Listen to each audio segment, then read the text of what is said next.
영원한 구원의 산 소망을 우리에게 주셨다고 2주 전에 여러분 들으셨습니다. 그래서 소망은 자기가 꿈꾸고 있는 일들이 영원하지 않은 것들은 죽은 소망이 되고, 영원한 구원과 관계에 있는 천국을 상속해서 영생 복락을 누리는 것을 산소망이라고 여러분 들으셨습니다. 그 산소망을 가지고 있지만 우리의 구원이 이미 완성된 것이 아니기 때문에 그 완성될 때까지의 과정에 믿음을 가진 사람이지만 시련이 있을 수 있다. 그러나 그 시련도 하나님이 함께 하시면 우리는 이길 수 있다는 것을 지난 시간에 들으셨습니다. 오늘은 자기 속에 계신 그리스도의 영이라는 제목으로 그 믿음을 시련이 다가오게 될 때 믿음으로 이기는 사람들에게 하나님이 성령을 주셔서 끝까지 보호하시고 인도하시고 끝까지 승리할 수 있는 그 비결을 여러분들에게 말씀을 드리려고 합니다. 베드로가 이 편지를 쓴 것은 우선 유대 교인들에게, 그리고 예수 그리스도를 영접한 초대 교인들에게, 로마의 박해 가운데서 고통당하는 교인들에게도 편지를 써보냈습니다. 지난 주간에 큰 사건이 일어났던 갑바도기아 같은 곳에 이렇게 숨어서 있는 사람들에게, 유대인들은 구약 성경을 굉장히 존경했습니다. 그리고 아브라함의 자손이라는 게 얼마나 우월의식과 특권의식을 가지는지 모릅니다. 그런데 예수 그리스도께서 오셔서 누구든지 죄를 회개하고 예수님을 영접하고 믿으면 의롭게 되고 구원받는다고 하는 소위 말하는 칭의 혹은 이심득의라고 하는 그 교리를 예수님께서 가르쳐 주신 것입니다. 이거를 사람들이 쉽게 받아들이지 못했습니다. 우리가 아무것도 안 하고 어떻게 믿음만 가지고 의롭게 되어서 하나님의 자녀가 될 수 있느냐, 이런 문제를 가지고 자기들은 받아들이려고 하지 않았습니다.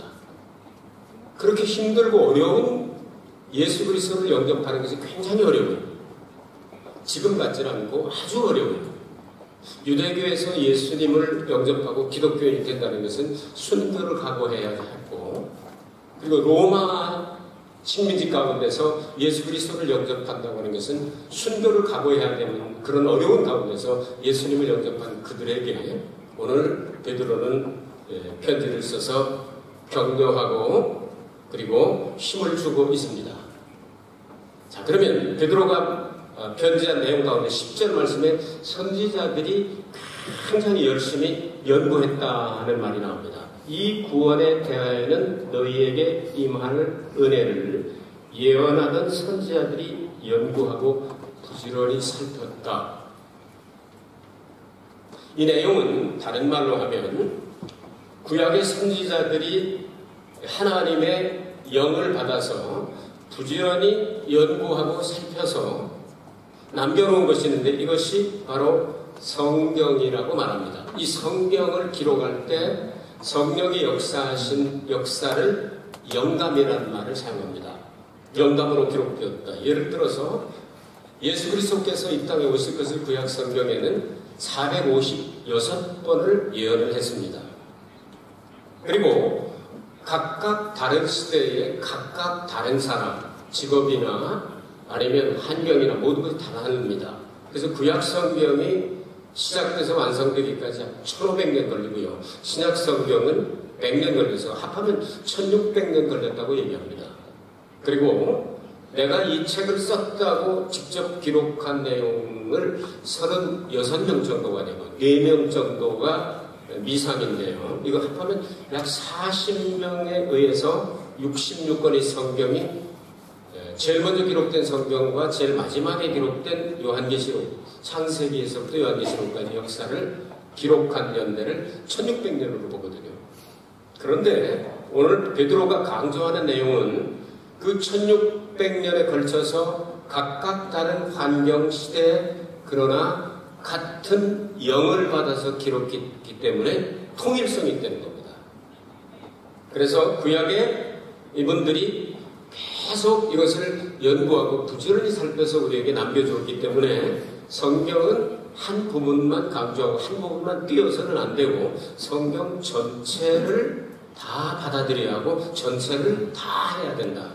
그래서 디모데후서 3장 16절에 모든 성경은 하나님의 감동으로 된 것으로 교훈과 책망과 바르게 함과 의로 교육하게 유익하니라. 아멘.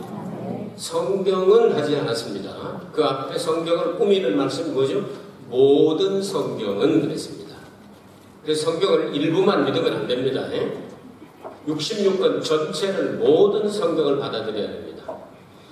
베드로는 후서 1장 19절에서 21절까지에서는 또 우리에게 더 확실한 예언이 있어 어두운 데 비치는 등불과 같으니 날이 새어 샛별이 너희 마음에 떠오르기까지 너희가 이것을 주의하는 것이 가하니라. 먼저 알 것은 성경의 모든 예언은 사사로이 풀 것이 아니니 예언은 언제든지 사람의 뜻으로 낸 것이 아니요 오직 성령의 감동하심을 입은 사람들이 하나님께 받아 말한 것임이니라. 아멘. 성령의 영감을 받아서 기록된 성경은 사사로이 풀면 안 돼. 성경은 성경으로 풀으라 하는 얘기입니다. 설교학을 저도 가르쳤지만요. 설교학에서 가장 중요한 게 뭐냐면요. 이 성경이 지금 무엇을 말하고 있느냐를 이야기하는 게 최고 좋은 설교입니다. 그러나 어떤 사람들은 그것을 설명하기 위해서 성경에다가 있지 않은 자기가 생각한 내용을 의미를 부여하려고 하는 사람이 있습니다. 이것이 가장 나쁜 설교다라고 제가 가르칩니다. 설교학에서 그것을 강조합니다. 다시 말해서 66권에 기록된 성경 말씀을 해석할 때 지금 성경이 우리에게 무엇을 얘기하느냐 이걸 가리키려는 겁니다. 이게 최고의 설교라는 겁니다. 그런데 이것을 그렇게 가리키지 아니하고 자기가 생각한 내용들을 여기에다가 의미를 부여해서 이런 가능성이 있고 이럴 것이다 하면 그게 빵점 설교가 된다 그 말입니다. 베드로나 아니면 바울이 이야기한 내용은 모든 성경이 바로 하나님의 성령의 영감으로 기록이 되어 있고 그렇기 때문에 사사로이 풀지 말고 성경에 기록된 대로 성경으로 풀어라 그랬습니다. 그러면서 베드로가 여기서 이야기하는 연구의 대상을 이야기하고 있습니다. 그 연구의 대상은 구원과 은혜라고 하는 단어가 여기 나옵니다. 10절에 이 구원에 대하여는 너희에게 임한 은혜를 예언하던 선지자들이 연구하고 부지런히 살폈다. 다시 말해서 연구의 대상은 구원인데 이 구원은 은혜로 이루어지게 된다. 이걸 연구하고 부지런히 살펴봤더니 구원을 주시는 통로도 그렇고 은혜를 주시는 통로도 그렇고 예수 그리스도에게만 해당이 되는 단어다. 발견했습니까? 그러니까 구원과 은혜는 다른 곳에서 절대 오지 않는다. 한 통로에서 온다. 예수 그리스도를 통해서만 온다. 이걸 부지런히 살피고 연구하고 노력을 했다는 겁니다. 그래서 예수 그리스도께서 이렇게 하셨는 것을 이제는 자기네들은 어떻게 연구했느냐면 연구의 방법을 여기 말할 때 연구의 방법을 성경을 부지런히 연구하고 부지런히 살피고 자세히 살피는 것으로 했다. 그래서 구원과 은혜는 한 통로에서 오는데 예수 그리스도에게서만 오는데 구약시대에 계셨던 그 선지자들이 연구한 방법에 의해서 살펴보니까 바로 예수 그리스도가 예언된 내용대로 하나님의 말씀은 성경에 계시된 그대로 이루어졌다. 그렇게 말씀하고 있습니다. 이것이 이제 10절의 중요한 내용입니다. 이제 11절 말씀에 더욱 확실하게 이야기를 합니다. 자, 11절 보시기 바랍니다. 자기 속에 계신 그리스도의 영이 그 받으실 고난과 후에 얻으실 영광을 미리 증거하여 어느 시 어떠한 때를 지시하는지 상고하니라. 이제 연구를 계속 하다 보니까 자기 속에 계신 그리스도의 영으로 말미암아 이야기하게 되는데 그 그리스도의 영으로 말미암아 그리스도가 이 땅에 오시는데 언제 어디서 어떻게 무엇 때문에 이렇게 오신다는 자세히 살펴보았다. 그랬더니 예수 그리스도의 이 땅에 오실 것이라고 하는 456개의 그 예언의 말씀 가운데 예수 그리스도가 사람으로 오실 것을 군데군데 말씀하셨습니다. 그래서 성경 가운데 첫 번째로 예수 그리스도가 사람으로 오실 것을 예언한 것이 창세기 3장 15절이라고 말합니다. 그래서 여인의 후손으로 동정녀를 통하여 이 땅에 오시게 될 것이다. 미가서 5장 2절에는 예수 그리스도께서 이 땅에 오실 때는 반드시 베들레헴에서 탄생하시게 될 것이다. 예수께서 탄생하시는 시기는 분명히 이스라엘과 그리고 아람이 협공을 해서 유다를 치러 가는데 그들이 망한 후에 오시게 될 것이다. 예수께서 이 땅에 오실 때는 동정녀로 오시게 될 것이다. 이사야 7장 14절에 그래서 처녀의 몸에서 임마누엘이 되셔서 우리에게 오시게 될 것이다. 예수께서 이 땅에 오셔서 왕국을 건설한 얘기는 메시아 왕국으로 불려지게 될 것이다. 자, 이렇게 예수께서 오실 것을 예언을 하고 그 다음에 깊이 그분이 와서 무엇을 할까를 더 깊이 봤더니 십자가와 부활이라고 우리는 여기서 압축을 할 수가 있습니다. 그래서 성경은 그분이 오셨을 때 자기 속에 계신 그리스도의 영이 그 받으실 고난과 후에 얻으실 영광을 미리 증거하여 예수 그리스도의 고난을 무슨 고난이라고 말합니까? 십자가의 고난이라고 말합니다. 그럼 십자가의 고난 후에 받으실 영광은 무엇으로 시작이 됩니까? 부활부터 시작이 됩니다. 자, 그러면 거꾸로 거슬러 올라가면 부활하려면 죽으셔야 되고 죽으시려면 고난받아야 되고 고난받으려면 사람이 되어야 하고 그러니까 그리스도는 영원전부터 본질적으로 하나님과 동등한 분이신데 이 땅에 오실 때는 말씀이 육신이 되어 우리 가운데 거하시게 되는 그분이기 때문에 십자가의 고난을 받으시고 죽으시고 그리고 부활의 영광이 계속될 것이다. 부활로 끝난 것이 아니라 성경은 승천의 영광을 나타내셨고 승천의 영광으로 끝난 것이 아니라 하나님의 보좌 우편에 앉으시게 되었다.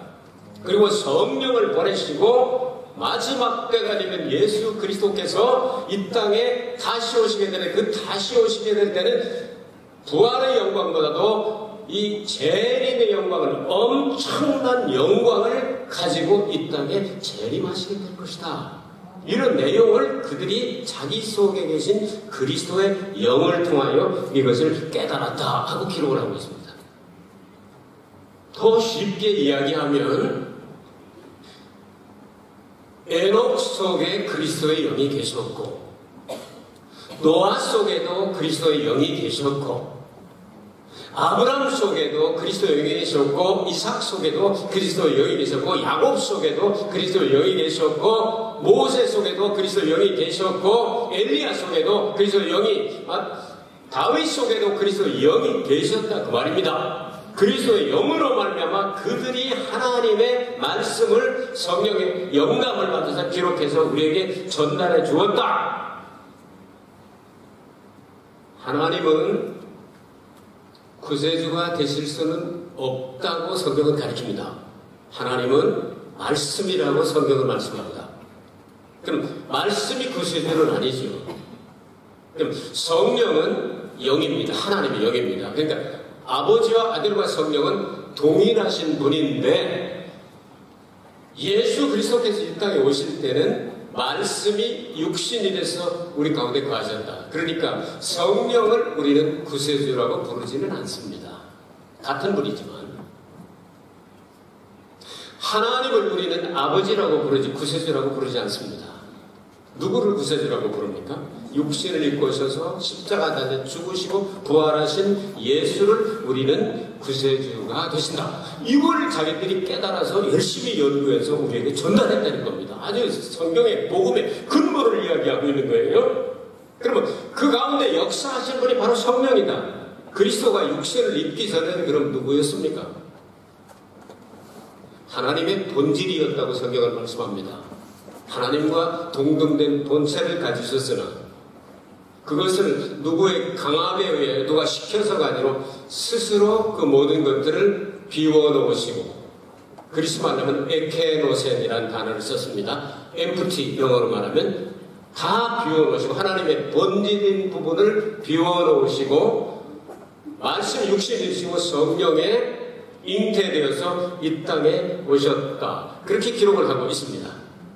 구약시대에는 아버지와 아들과 성령이 개념적으로만 나타나는데 예수님이 오신 다음부터는 언제나 세 분이 개념이 아니라 실제 상황으로 나타납니다. 그래서 예수께서 세례 받으실 때가 하나님은 하늘에서 말씀하시고 예수님은 요단강 뚝에서 올라와서 기도하실 때 하늘문이 열리고 성령은 사람들이 볼 수 있도록 비둘기 같은 형체를 가지고 머리 위에 계시고 그리고 예수님께서 이 땅을 떠나실 때 너희는 가서 모든 족속으로 제자를 삼아서 세례를 줘야 되는데 아버지와 아들과 성령의 이름으로 세례를 주로. 아멘. 이렇게 말씀하셨습니다. 자, 그러면 구약시대로부터 계속되는 모든 예언자들이 가졌던 영은 오늘 성경 본문에 누구 영이라고 말합니까? 11절에 같이 읽어볼까요? 한 번 더 읽어요. 확실하게 하고 갑시다. 시작. 자기 속에 계신 그리스도의 영이 그 받으실 고난과 구에 얻으신 영광을 미리 증거하여 어느 시 어떠한 데를 지시하시는지 상고하니라. 아멘. 누구라고요? 그리스도의 영.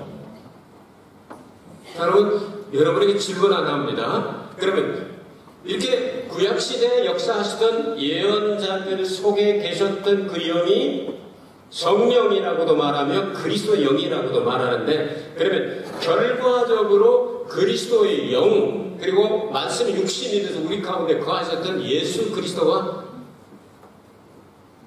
여러분 결과적으로 같은 분입니까? 다른 분입니까? 결과적으로 다르게 나타났죠. 같은 분이지만 그렇잖아요. 예수 그리스도를 성령이라고는 안 하잖아요. 예수 그리스도를 하나님 아버지와 나는 같다 이렇게 말씀하셨지만 우리가 부를 때 예수 그리스도를 하나님 아버지 그렇게는 안 한다는 거예요. 칭호가 달라지게 나왔다 이 말이죠. 이런 내용을 우리에게 말씀하셔서 이것을 알게 하시고 기록하게 하신 것이 성령의 역사다 그렇게 말씀합니다. 자, 그러면 12절 보면 이제 더 확실하게 됩니다. 12절 봅시다. 12절. 이 섬긴 바가 자기를 위한 것이 아니요. 계속해서 같이 시작. 이 섬긴 바가 자기를 위한 것이 아니요. 너희를 위한 것이니 계시로 알게 되었으니 이것은 하늘로부터 보내신 성령을 힘입어 복음을 전하는 자들로 이제 너희에게 구한 것이요 천사들도 살펴보기를 원하는 것이니라. 아멘. 자, 그러면 구약 시대로부터 예언자의 영을 받아 혹은 하나님의 일꾼으로 세움을 받아 열심히 역사를 하셨는데 그분들이 성령을 받아서 성령의 힘을 통하여 그렇게 역사를 했는데 자기 자신들을 위해서라고 그랬습니까? 아니면 후세에 믿을 우리들을 위해서 그랬다고 그랬습니까? 우리 위해서 했다고. 그렇게 예수님이 오실 것을 456번이나 예언을 하고 예수님이 언제 어디서 어떤 방법으로 오실까 다 예언을 했는데도 구약의 예언자들은 예수님을 직접 볼 수 있었습니까? 없었습니까? 없었죠. 그러니까 자기들은 그렇게 열심히 핍박을 받고 돌에 맞아 죽기도 하고 톱으로 썰어가지고 죽이기도 하고 이런 고통을 당하면서도 예수 그리스도께서 육신을 입고 이 땅에 오셔서 구세주가 되셔서 모든 구원을 완성해야 될 걸 그들은 할 일을 다 하고 갔는데 자기들을 위해서가 아니고 우리들을 위해서 그렇게 했다는 거예요. 성령을 통해서 우리들을 위하여. 그러면서 말씀하시는 내용이 이것은 하늘로부터 보내신 성령을 힘입어 복음을 전하는 자들로 이제 너희에게 구한 것이다. 베드로가 이렇게 얘기합니다. 자, 그러면 한 걸음 더 나갑니다. 이제 복음을 전하는 것이다. 복음 전하는 사람들이 있어야 되겠다 그 말이죠. 모든 예언을 탐구하는 사도들은 그 예언의 성취를 증거하는 자들인데요. 특별히 나오는 복음을 전한 자들이 성령에 힘입어 전했다. 예수님께서 감람산에서 세상을 떠나시면서 제자들에게 하신 말씀이십니다. 제자들은 성령을 보낸다고 말씀하시는 선생님에게 이렇게 질문합니다. 이때가 이스라엘이 회복될 때입니까? 독립하고 그리고 회복될 때입니까? 하고 질문할 때 때와 기한은 너희의 알바 아니요 오직 성령이 너희에게 임하시면 권능을 받고 예루살렘과 온 유대와 사마리아와 땅끝까지로 내 증인이 되리라 하시니라. 아멘. 네. 자, 그럼 성령의 권능을 받은 사람들이 복음을 전한다는 겁니다.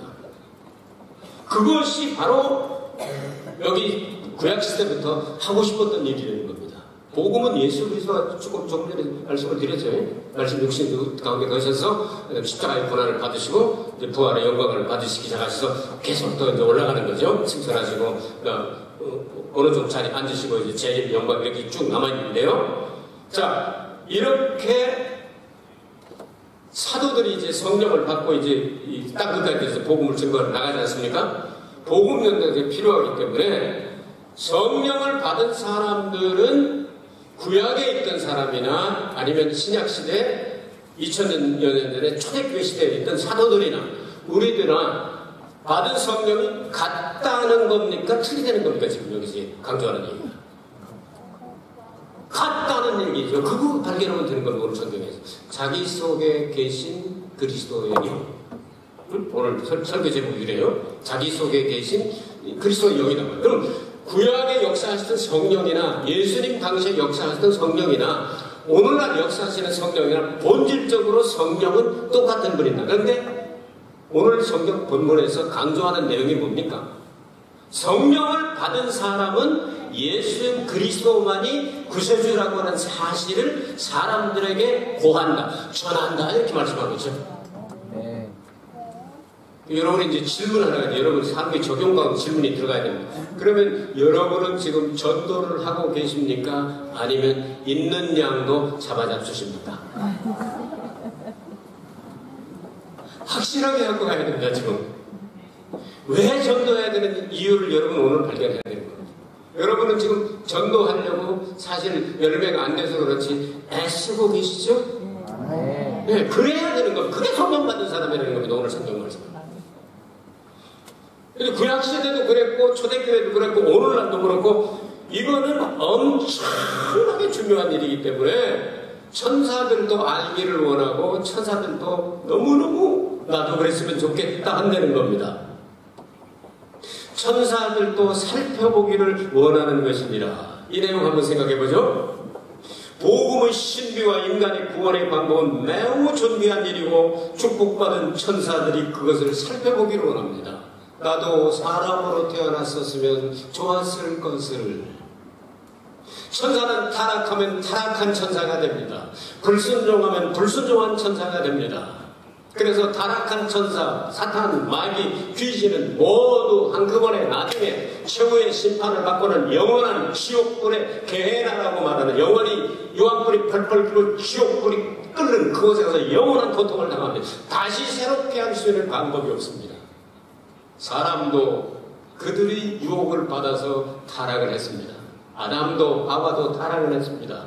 그러나 하나님의 열심은 하나님의 형상을 닮은 유일한 존재인 인간을 범죄하고 타락해 지옥에 떨어져도 마땅하지만 완전히 버리지 아니하시고 하나님의 독생자 예수 그리스도를 희생시켜서라도까지 나는 기필코 내 택한 백성을 구원하여 모든 죄를 예수를 십자가에 매달아 죽이기까지 하셔서 그 피로 속죄하고 믿음을 가지고 회개하면 받아들여 하나님의 자녀로 삼아 영접하는 자, 곧 그 이름을 믿는 자들은 하나님의 자녀가 되는 권세를 주어서 기필코 내 열심히 이들의 구원을 완성하여 천국을 상속시켜 주리라. 아멘. 아멘. 이건 엄청난 축복입니다. 이건. 천사들이 영원히 연구해도 이 사실을 몸으로 체험할 수가 없습니다. 왜? 천사는 영이기 때문입니다.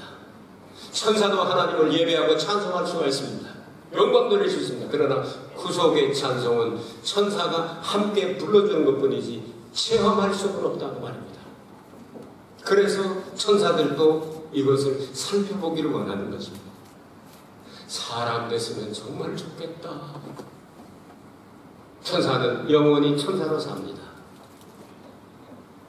그러나 우리는 더 큰 범죄를 저질렀음에도 불구하고 용서의 길을 열어주셨습니다. 예수 그리스도를 통하여. 죄를 회개하고 예수 앞에 나오면 모든 죄 사하고 중생이라는 방법을 통하여 타락한 천사의 괴수인 사탄을 향하여 이 방법은 내가 몰랐을 거다. 얼마나 하나님의 지혜가 완전하십니까? 그래서 타락한 천사들을 싹 쓸어버리시고 인간에게만 구원의 길을 열어주셨으니 천사도 흠모하겠네. 이 놀라운 구원의 은총에 참여한 우리들은 내 평생 소원이 그뿐 주의 일하다가 이 세상 이별을 하는 날 주 앞에 가겠네. 그것으로 끝나지 않고 이후에 천당 올라가서도 내 구주 주신 은총을, 난 구속한 은혜를 늘 찬송하겠네. 영원히 찬송하겠네. 이건 엄청난 일입니다. 어쩌다가 사람으로 태어나서 어쩌다가 복음을 듣고 회개하고 예수님을 영접하고 구원받았는지 너무너무 감사해가지고 어떤 때는 막 잠자다가도 벌떡 일어나서 하나님 감사합니다. 어쩌다가 사람이 돼서 태어났는지. 죄 지을 가능성도 많고 버림받을 가능성도 많지만 천사가 되지 않아 타락하면 영원한 지옥인데 일단 우리는 원죄로 인하여 타락한 인간들인데 예수 공로 의지하여 새 생명을 주셨으니 너무 감사합니다. 하나님의 그 영원한 무궁한 그 계획 가운데 들어가 내가 육신이 죽어도 다시 부활할 수 있고 영원히 하나님을 모시고 예배하며 찬송하며 행복한 생활을 할 걸 생각하니 찬양하니 불뚝 일어나서 감사하고 두 손 높이 들고 어떤 때는 방 안에 왔다 갔다 하면서 할렐루야 찬송하고 눈물을 줄줄 흘리고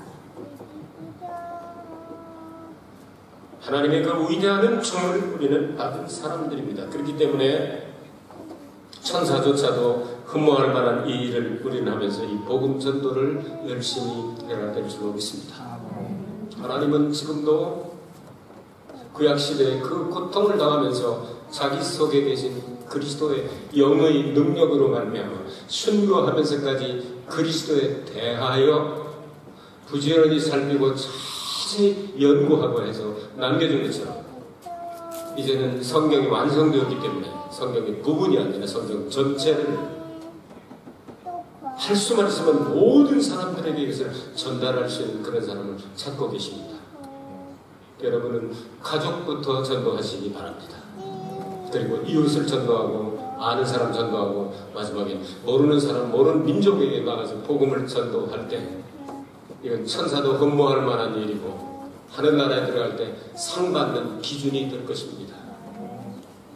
천국에 받는 것만 해도 감사한데 상 없으면 어떻게 그러지 마시고 상 받으면 좋은 겁니다.